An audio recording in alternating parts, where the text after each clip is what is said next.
Hi there.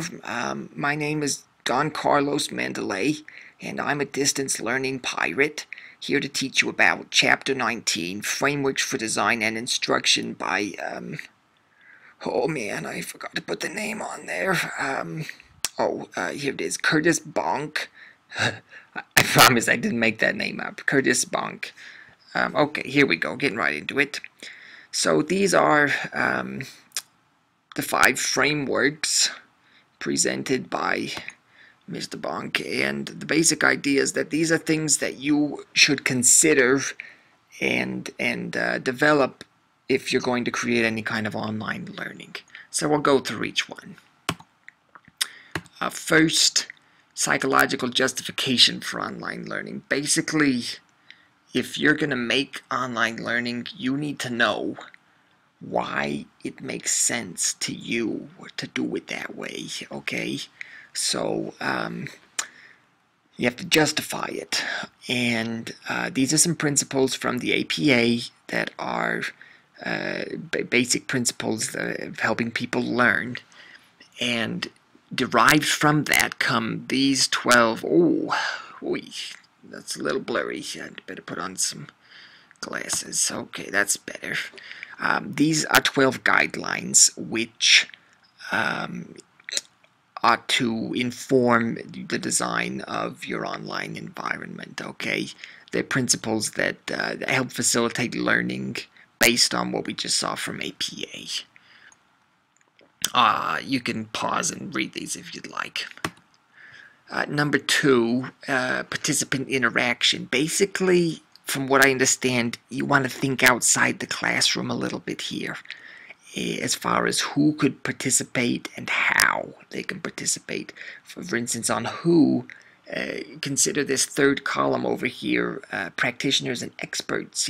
Get some people who are in the field actually practicing in your discipline to interact with you, with each other, with the students. I particularly like that, to have them, there's my monocle, to have them interacting with the students via teleapprenticeships, online commentary, feedback, e-field trips, internships, job announcements, that sort of thing, I think is really invaluable and helps with transfer, to the actual field that they're learning about. You need to determine the level of web technology integration.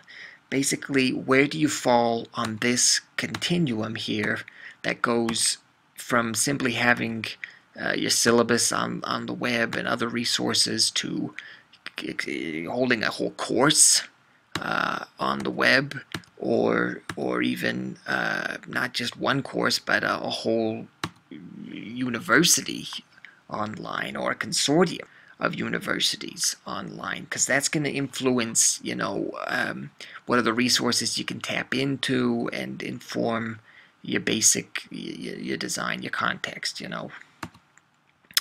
Okay, instructor and student roles. Not too much shows up on this particular table here for the student roles. These are mostly instructor roles, and the point is, you need to be involved as an instructor if this is going to be successful. It doesn't work to just let them all run amok on the internet. The internet's, it's a scary place, so I'm sure we've all read the comments on YouTube and Yahoo News. You need to be involved as an instructor and give some guidance and keep it positive, and some expectations, and give some roles to the students as well. For a particular assignment, you might have a student be assigned as a devil's advocate, or as an optimist, or give them different assignments to moderate and contribute more than anything to the discussions or whatever else is going on. Here we go. Lastly, your pedagogical strategies. You need to know what your goals are for the course, or for a particular activity in the course, and choose online activities that match that goal. It can be easy to think, oh, well, I just want them to learn, and online learning is good, or to assume that one online learning activity is like the rest, but no, there's got to be strategy behind it, and a reason for what you're doing. So this kind of just gives you, based on what your goal is, critical thinking, creative, collaborative learning, then some ideas. Now, if you're like me, under creative thinking activities, number 6, this has just got you a little bit interested, curious, concerned. What is an electronic seance? I had this question, so I did a little research for you on your behalf here. Oh, there it is. Yep, okay.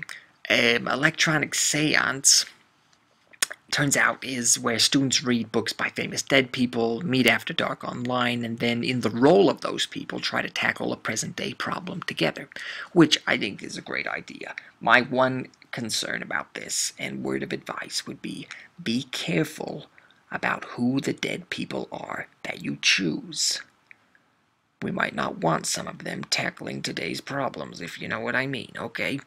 And here's a link, by the way, which will take you to a PowerPoint that taught me about electronic seances, and also includes information about everything else that's in this PowerPoint, because it was written by the guy who wrote my article. Okay, so here's the review.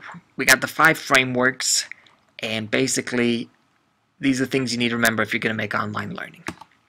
Have psychological justification for it, okay? Know why it makes sense to you. You need to determine who your participants are going to be and how they're going to interact with each other. And while you do that, think outside the classroom. Okay, you need to determine what your level of web technology integration is. Are you just doing one activity online? You're doing a whole course? Consider your context. What's your possibilities? Instructor and student roles, clearly define them, okay? Be clear and be active. Make sure you're in there doing what you need to do to keep these students on task and learning and thinking and working together like they're supposed to, if they're going to learn. And then pedagogical strategies. Make sure you choose activities that match what you're trying to accomplish, okay? Aim first, then fire. I hope you've enjoyed this little presentation, and as the pirates say, ahoy, ahoy.